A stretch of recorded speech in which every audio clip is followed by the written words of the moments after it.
mot de bienvenue à l'endroit des participants. Trouver plus de techniques, plus outiller les acteurs. C'est l'objectif de l'atelier qu'organise le gouvernement béninois et son partenaire au développement, le Fonds des Nations Unies pour l'enfance, l'UNICEF, sur l'enrichissement du plan d'action de la stratégie et du cadre de performance de la politique holistique de protection sociale 2023-2032. Un atelier qui se tient à la salle Robert Dako de Ghana Hotel à Grand Popo. Ce choix qui se veut une visite participative à chaque étape a inclus toutes les personnes, les parties prenantes, aussi bien au niveau du ministère du Développement qu'au niveau du comité technique de protection sociale, mais aussi pour les autres acteurs qui sont chargés de la mise en œuvre de l'activité politique. Et pendant tout ce temps et tout ce processus qui a paru assez long, a permis non seulement de réviser d'abord une première évaluation de l'ancienne politique holistique de protection sociale qui arrive à échéance, qui a permis de nourrir la salle diagnostic de la nouvelle politique et d'enrichir à chaque étape les différentes composantes, les différentes parties de ces documents de politique, que ce soit la stratégie, et d'arriver aujourd'hui au point final qui est le plan d'action et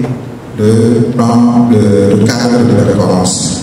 Pour Mathieu Koupo, spécialiste des politiques sociales à l'UNICEF, ces jours de travaux permettront à toutes les parties de travailler davantage et efficacement pour l'atteinte de nouveaux objectifs. La protection sociale est considérée aujourd'hui comme un puissant moyen de lutte contre la pauvreté, les inégalités et la promotion de l'équité. En tenant compte de l'impact positif des programmes de protection sociale et pour accélérer le développement durable, l'inclusion économique et sociale, et ne laisser personne de côté, les Nations Unies et les chefs d'État et des gouvernements du monde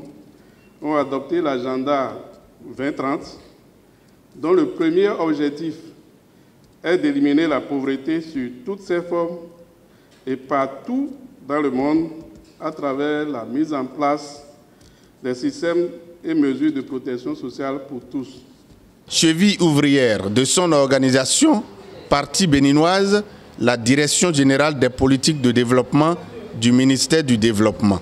Et à l'occasion, c'est Yakubu Amandou, directeur adjoint au cabinet du ministre d'État Abdoulaye Biotchane, qui a lancé les travaux. La réflexion étant itérative, je vous invite également à vous inspirer des réalités nationales, des bonnes pratiques,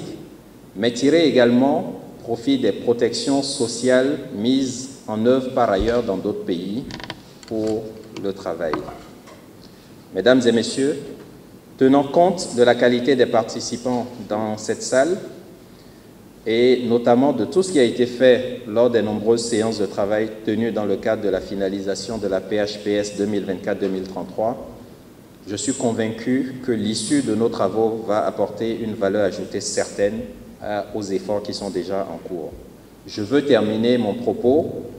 en renouvelant les remerciements aux différents partenaires techniques, mais en particulier à l'UNICEF, qui n'a ménagé aucun effort dès le début pour appuyer cette activité. C'est un appui très apprécié et je voudrais leur en savoir gré. C'est sur ces mots que je déclare ouverts les travaux de l'atelier d'enrichissement du plan d'action budgété et du cadre de performance de la stratégie de mise en œuvre de la politique holistique de protection sociale. Démarré depuis ce mardi 24 octobre, cet atelier d'enrichissement du plan d'action de la stratégie et du cadre de performance de la politique holistique de protection sociale 2023-2032 prendra fin le vendredi 27 octobre 2023.